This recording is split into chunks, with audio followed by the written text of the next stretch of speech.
Hello everyone, welcome back to my channel study with Ishu. तो बच्चों, अगर आप इस चैनल पे न्यू हैं तो जल्दी से सबसे पहले तो चैनल को कर दीजिए सब्सक्राइब और बेल आइकन को भी प्रेस कर दीजिए लेटेस्ट अपडेट्स के लिए। तो बच्चों, आज मैं आपके लिए लेकर आई हूँ आपकी साइंस क्लास 7th बुक का चैप्टर नंबर 3 जो कि है फाइबर टू फैब्रिक। अगर आपको इसके पिछले चैप्टर्स की एक्सप्लेनेशन चाहिए तो वो मेरे चैनल पे अवेलेबल है, आप देख सकते हो। चलिए बच्चों, आज की हम वीडियो में आपको पढ़ाएंगे चैप्टर नंबर 3 जो कि है फाइबर टू फैब्रिक। इसकी फुल एक्सप्लेनेशन आज की वीडियो में आपको दिखेगी। तो चलिए बच्चों, चैप्टर को अब हम स्टार्ट करते हैं। तो बच्चों, सबसे पहले तो इसकी इंट्रोडक्शन से स्टार्ट करेंगे। Human civilization has been use of cloth since his prehistoric ages. आप सबको पता है कि जो ह्यूमन सिविलाइजेशन है, जो मनुष्य जो क्लोथ्स पहनते हैं वो बहुत पुरानी टाइम से, बहुत प्री हिस्ट्री से पहनते आ रहे हैं। प्रिमिटिव ह्यूमंस यूज, प्रिमिटिव मतलब बहुत पुराने जो ह्यूमंस थे, मनुष्य थे, मानव थे, वो क्या पहनते थे? वो बार्क, लीव्स, लेदर एक्सेट्रा ये सब से अपने आप को कवर करते थे। For covering their bodies for a long time natural fibres obtained from plants and animals. सबको पता है पहले टाइम में नेचुरल फाइबर्स उसके बाद ऑब्टेन करना शुरू हो गए प्लांट्स और एनिमल्स से। Were the only source of making clothes. वो खाली सोर्स थे क्लोथ्स बनाने के लिए, natural fibres. With the introduction of human-made fiber और synthetic fiber around 1910, the choice became wide. 1910 से जो choices हैं हमारे पास वो बहुत वैरायटी में बढ़ती गई। पहले हमारे पास बहुत कम चॉइस होती थी, ये 1910 से जो हमारी चॉइसेस है वो भी इंक्रीज होती गई डे बाय डे। तो फाइबर्स लाइक द फ्लैक्स और कॉटन ऑब्टेन फ्रॉम प्लांट्स, और फाइबर्स जैसे फ्लैक्स और कॉटन हो गए वो प्लांट्स से ऑब्टेन्ड होते हैं और वो 5000 BC टू 3000 BC तक यूज हुए थे रिस्पेक्टिवली।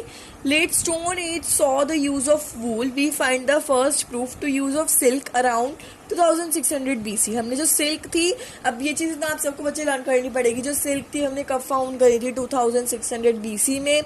और जैसे 1725 में आर्ट ऑफ सेरिकल्चर आया था, that is obtaining from the cocoon, जो कोकून ऑफ सिल्कवॉर्म से जो सबसे पहले कहाँ आया था? चाइना में आया था। ये छोटी छोटी चीज़ें हैं, जैसे कोकून सबसे पहले कहाँ फॉर्म हुआ था? चाइना में हुआ था, बिगिन चाइना से हुआ था।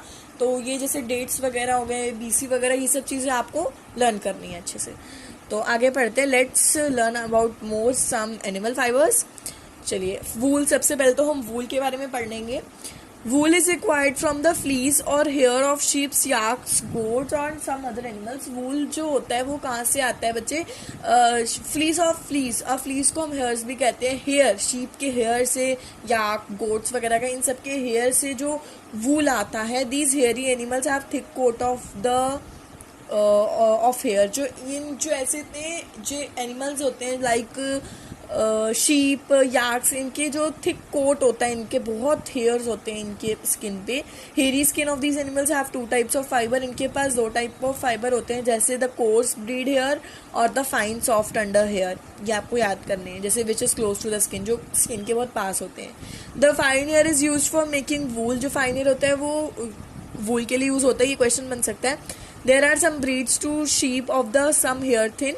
जैसे some breeders choose only those sheep for breeding. कुछ breeders क्या होते हैं वो खाली breeding के लिए sheep को choose करते हैं। That would produce only the soft hair under hair. तो वो खाली soft hair produce करती है, मतलब दोनों types के होते हैं वो कह रहे हैं। और उस प्रोसेस को हम कहते हैं selective breeding. Selective breeding process कहते हैं। अगर आपसे डिफाइन पूछी जाए कि सिलेक्टिव ब्रीडिंग क्या होता है तो आप बहुत अच्छे से एक्सप्लेन कर सकते हो यहाँ। The fiber obtained from अंगूरा goat is called मोहेयर। उसको मोहेयर कहते हैं।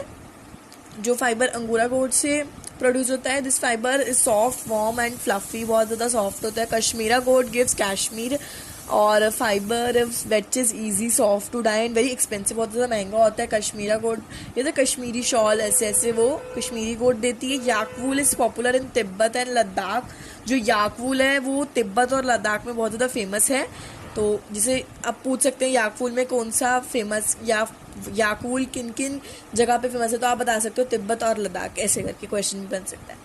ठीक है, अब हम आगे बढ़ते हैं. That is how is wool produce. अब वूल बनती कैसे? हमने वूल तो पढ़ा, वूल होता क्या है, बट अब पढ़ेंगे वूल बनती कैसे है.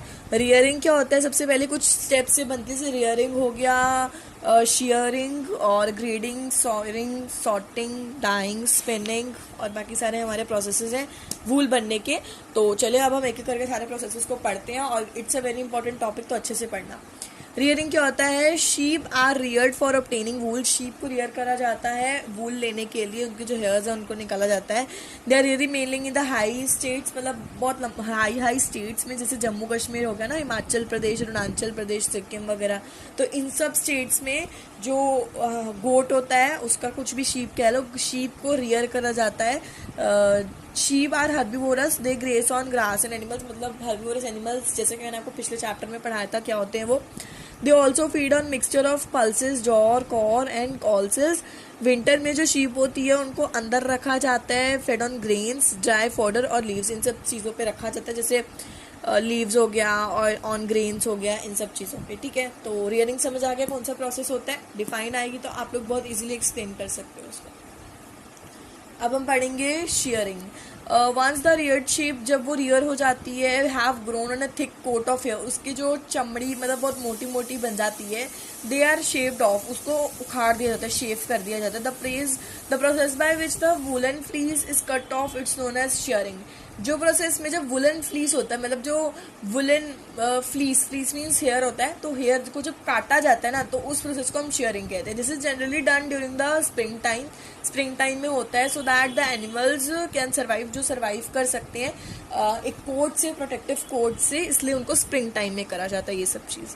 दे develop a fresh coat of hair before the winter, तो वो बहुत अच्छे से कोट डेवलप कर लेते हैं अपने आसपास की, ताकि विंटर में उनको प्रॉब्लम ना आए. अब हम पढ़ते हैं ग्रेडिंग क्या होता है. Grading the wool is now separated into 4 main categories. अब वूल ना 4 मेन कैटेगरीज में डिराइव्ड हो गई है. These are fleas that make up the large part, that is belly, broken and locals. They are experts who check the quality. वहाँ ना बहुत बड़े बड़े एक्सपोर्ट्स वगैरह होते हैं, एक्सपर्ट्स वगैरह होते हैं जो चेक करते हैं, क्वालिटी चेक करते हैं फ्लीस की, हेयर की, of grade them accordingly. The techniques is known as wool classing. Wool classing करते हैं वो एक्सपर्ट्स वगैरह, चेक करते हैं वूल को, तो उसको हम प्रोसेस को कहते हैं ग्रेडिंग, और इसको हम वूल क्लासिंग कहते हैं. ठीक है. सॉकरिंग क्या होता है? सॉकरिंग होता है the wool attach to the skin is known as a greasy wool. जो वूल स्किन से अटैच्ड होती है ना, उसको हम ग्रीसी वूल कहते हैं. ठीक है. Because it contains lanolin, dead skin, dirt, sweat, रेडाइज and some vegetable matter. Okay, तो उन सब में ये क्यों हम उसको स्किन से बहुत ज़्यादा अटैच होती है, क्योंकि उसमें ये चीज़ें कंटेन होती हैं, जैसे डेड स्किन हो गया, स्वीट रेसिड्यू हो गया, ये सब चीज़ें, vegetable matter etcetera. Nowadays this is mostly done in machines. आजकल तो ये सब कुछ मशीन में हो जाता है, आजकल बहुत ज़्यादा हम एडवांस हो गए हैं, तो सब चीज़ें मशीन में हो जाती हैं. They are hand washed with mild detergents is called the lanolin. वो जो लनोलिन होती है वो हैंड वॉश करी जाती है. And in producing cosmetics such as cream, वो क्रीम में भी यूज़ होती है. ठीक है, तो आप बता सकते हो क्रीम में क्या यूज़ होती है, तो आप बता सकते हो लनोलिन. ठीक है, तो ये क्वेश्चन बन सकता है.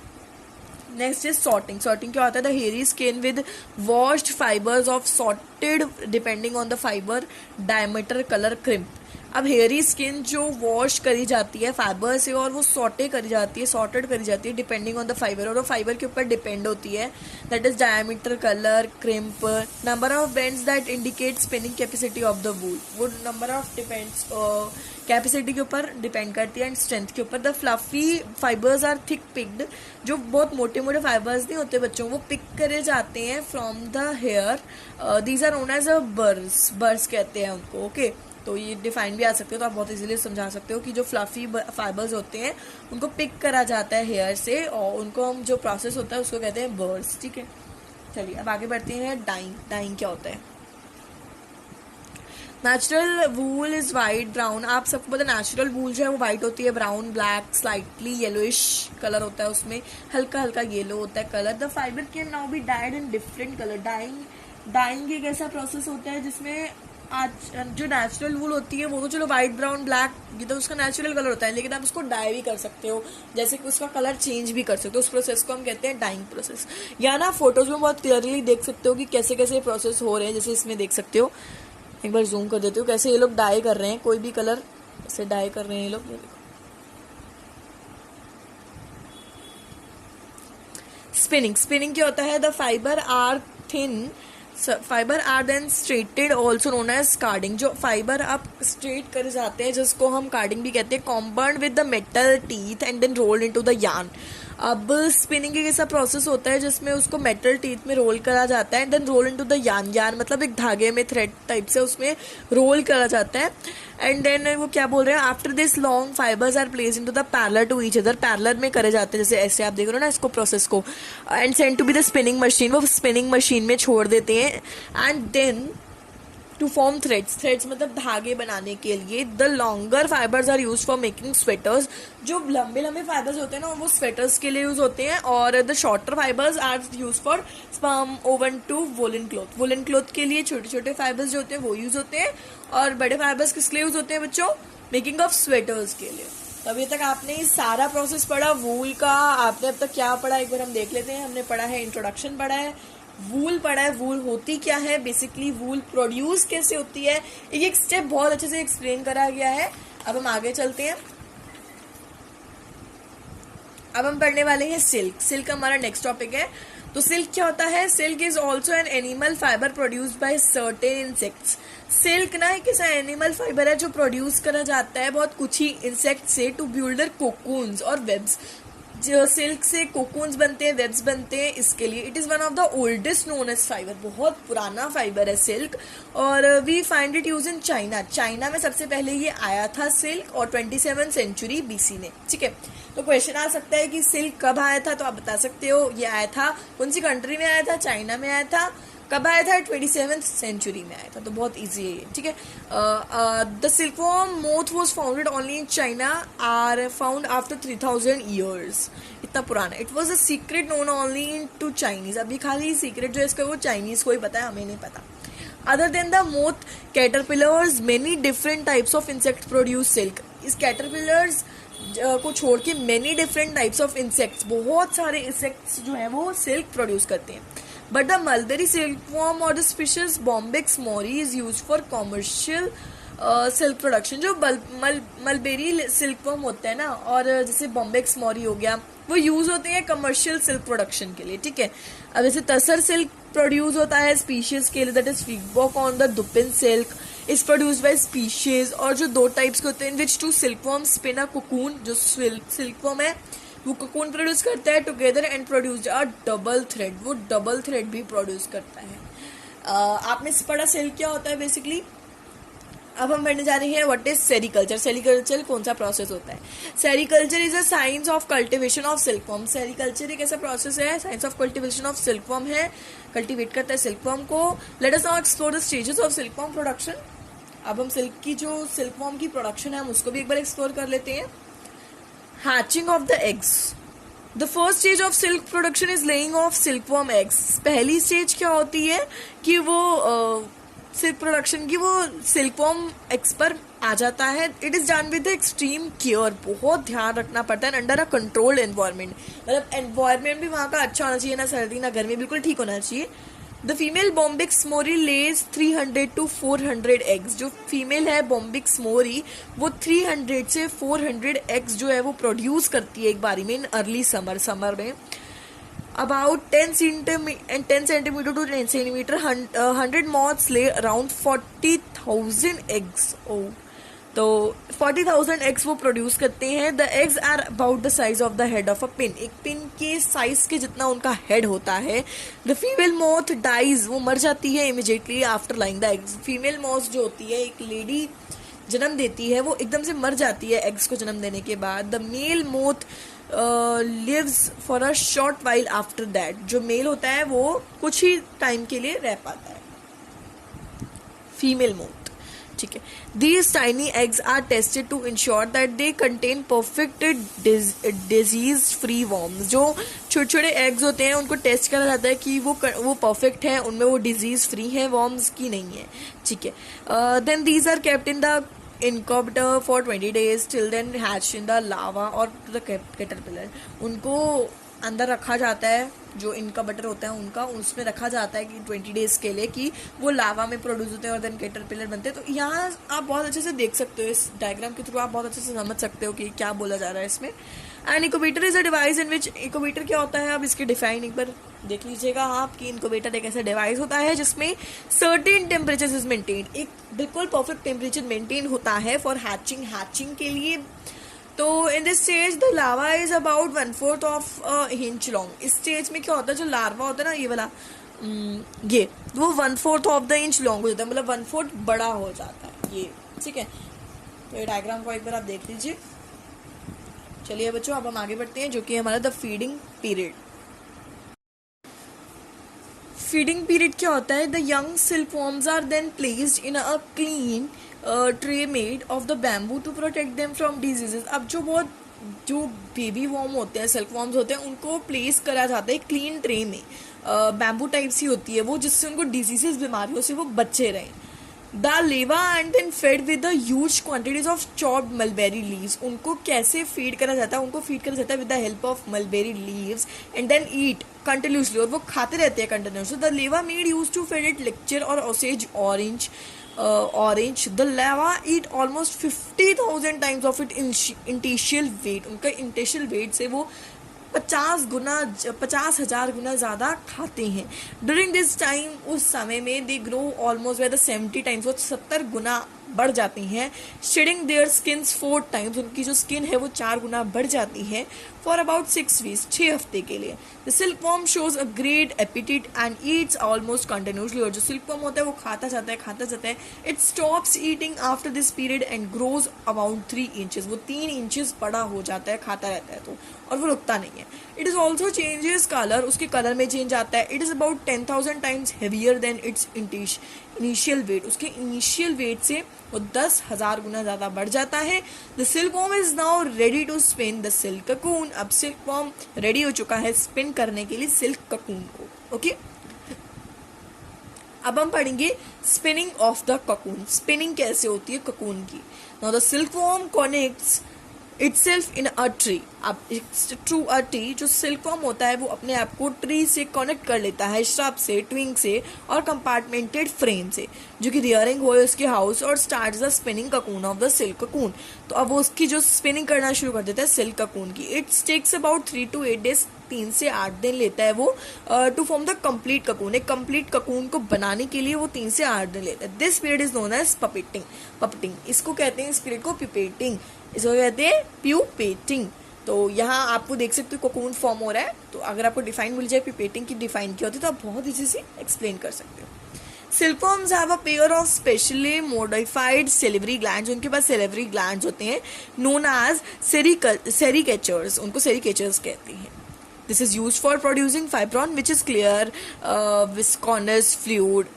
ये यूज करा जाता है फाइब्रॉन के लिए। This fluid is used for through an opening on the mouth of the lava. ये जो फ्लूइड होता है ना, वो फोर्स करता है लावा का माउथ ओपन करने के लिए two of the lava. Called, इस जो प्रोसेस होता है ना, इसको कहते हैं spinneret. Liquid secretions from these 2 large glands come down over the spinnerets, which is the only exit tube in their head. उनके पास एक एग्जिट ट्यूब एक इतनी ही होती है उनके सिर की। The secretions harden the moment they are exposed to the air, और उस मोमेंट पे वो एयर में घुल मतलब मिक्स हो जाते हैं and form twin. वो ट्विन फॉर्म कर लेते हैं filaments composed of the protein says fibron. ठीक है। This is a second pair of glands that secrete a gummy binding. ये second pair of gland होता है जो gummy binding produce करता है fluid to bind the 2 individual filaments together. 2 individual filaments को एक साथ करने के लिए grow. The gummy substance is known as sericin. Sericin कहते हैं इस process को। ठीक है।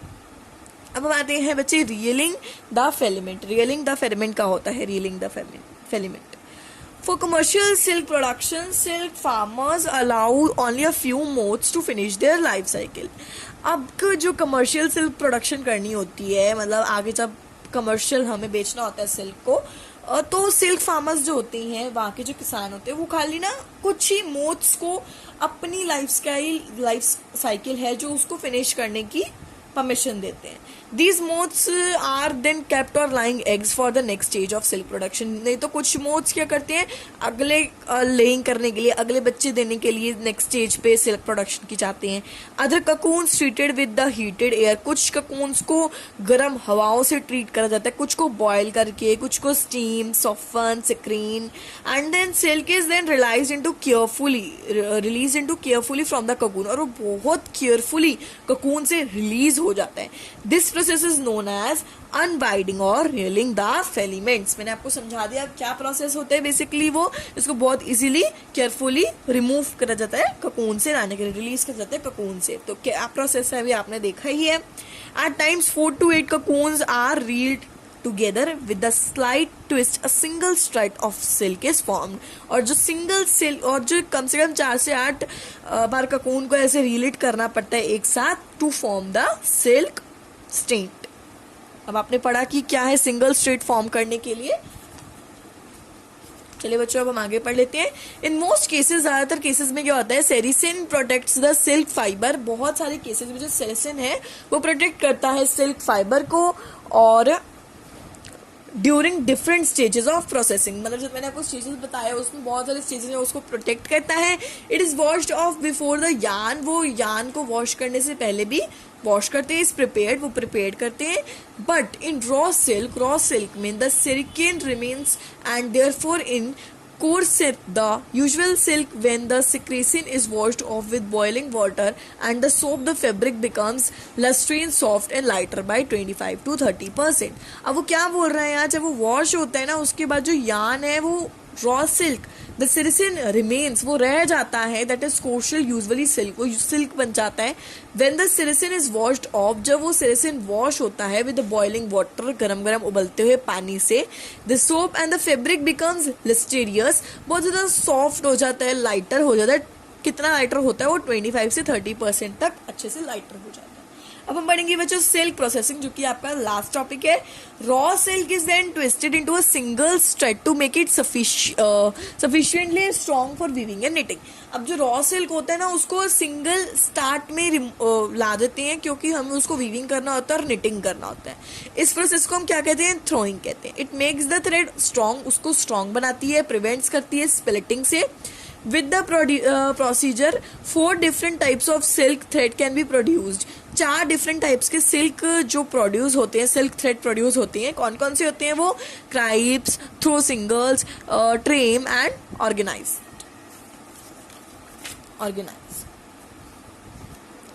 तो आपसे क्वेश्चन भी पूछा जा सकता है कि कौन कौन से थ्रेड प्रोड्यूस होते हैं, तो आप बता सकते हो crepes, thrown singles, tram and organzine. चलिए बच्चे, अब आपको मैंने पूरा चैप्टर अच्छे से एक्सप्लेन कर दिया है. आई होप इसमें कोई भी डाउट नहीं होएगा. अगर कोई डाउट है तो आप कमेंट सेक्शन में लिख दीजिए. कोई क्वेरी है आपके माइंड में तो मैं आगे के चैप्टर्स के साथ आपको अगली वीडियो में मिलूंगी. तब तक के लिए इस वीडियो के नीचे लाइक का बटन है उसको प्रेस कर दीजिए. चैनल को अभी तक सब्सक्राइब नहीं करा है तो जल्दी से चैनल को सब्सक्राइब कर दीजिए. I will meet you all in the next video. Till then bye bye और take care. Bye bye all.